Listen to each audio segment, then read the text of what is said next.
Naigina tuna na mokonzi likambo ya opération Sokola ewuti wapi lisolo ya mikoloyo ya Sokola ewuti obe esika ya Yemei Papa Bopeto Gentini Ngobila Mbaka parce que ceux qui balobi que yo ozali peto ezali po sukoli eza bongo te po sukoli okomi peto moto asukolaki te akoma bopeto ndenge nini Yami bale tina yango ezali nini tina na yango ezali kaka bisika oyo babengi na lopoto les lieux de forte concentration esiko bato baza koya ebele ezwaka pe bosoto ebele na yango monaki toponaki oyo ezali neti bizibeli ya ville ya Kinshasa tozali na entrée oyo uti monga fula okoteli na rond-point Ngaba okoteli na triangle topetoli esika wana Sokola ezalaki wana outi bandundu kokotela na Lumumba outi poto kokotela na Lumumba bopeto ezalaki wana outi peka kaba Congo okokotela pe na Ipene bopeto ezalaki wana ba enyoso bazokende bakokutana na rond-point Kitambo po bakende Gombe Sokola ezalaki wana Sokola ezalaki na Ipene Sokola ezalaki na Ngaba Sokola ezalaki na boulevard Lumumba ezali kaka kosukola kopetola mokonzi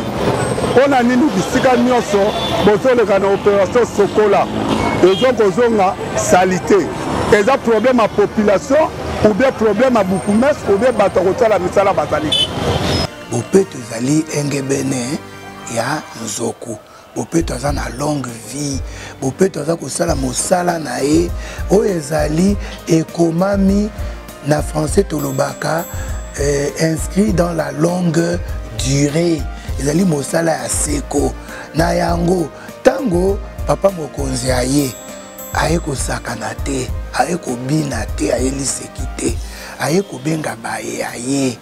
aye kobenga bakinoise na bakinoise na mosala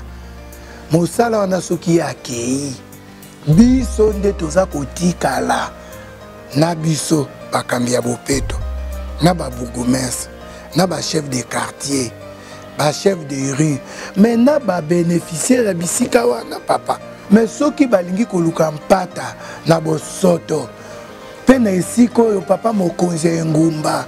ya etando ayebisi bango boye te ngai Ngobila Gentini Ngobila Mbaka naye kokombola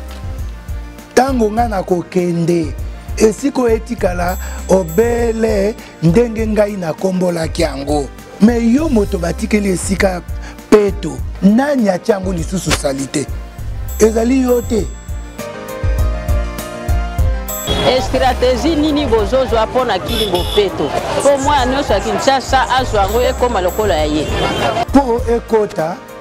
esi ekoti idéologie bopeto tambola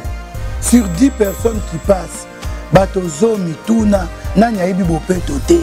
zomi bayebi bopeto ezali première étape bayeba bopeto ezali nini tango moni esika oyo olelaki obwakaka na se ozolela batia bapoubele batie poubele obwaki na 2 mètres ya poubele bomonaki basaisai baleki na batv kolobela bato boni obwaki na se bopeto comme idéologie esi ekoti relation nini ezali entre yo na babourgmestre na bachef du quartier na bachef de la rue parce que yo oza numéro 1 ya Kinshasa bopeto relation wana ezali malamu parce que normalement biso na niveau ya province c'est une relation hiérarchique po tozali na bondeko bien sûr mais tozali na kati ya masanoali patete ezali biso tozali hiérarchie et hiérarchie wana tozali kokwesa mitindo o na lopoto babengi instruction ba instruction à gouverneur ekweyaka ekweye pa ba bourgmestre tozalaki na député provincial ya Gombe tosololaki na ba chef de quartier pe toyebisaki bourgmestre kaka ndenge yo okoki kozwa egogo yo pe beta na ba chef de quartier mo egogo parce que na ntango tolingi tokotisa coercition na population il faut coercition wana ezala pe na kati na biso moko. Brigade verte ekobanda mokolo nini mpe nazotuna différence ezali entre brigade verte na salubrité. Brigade verte eza koexiste depuis tokutaki na Raskin inspecteur azali à peu près 30 agents ezali moke. Brigade verte mosala na bango ezali kosala ba constat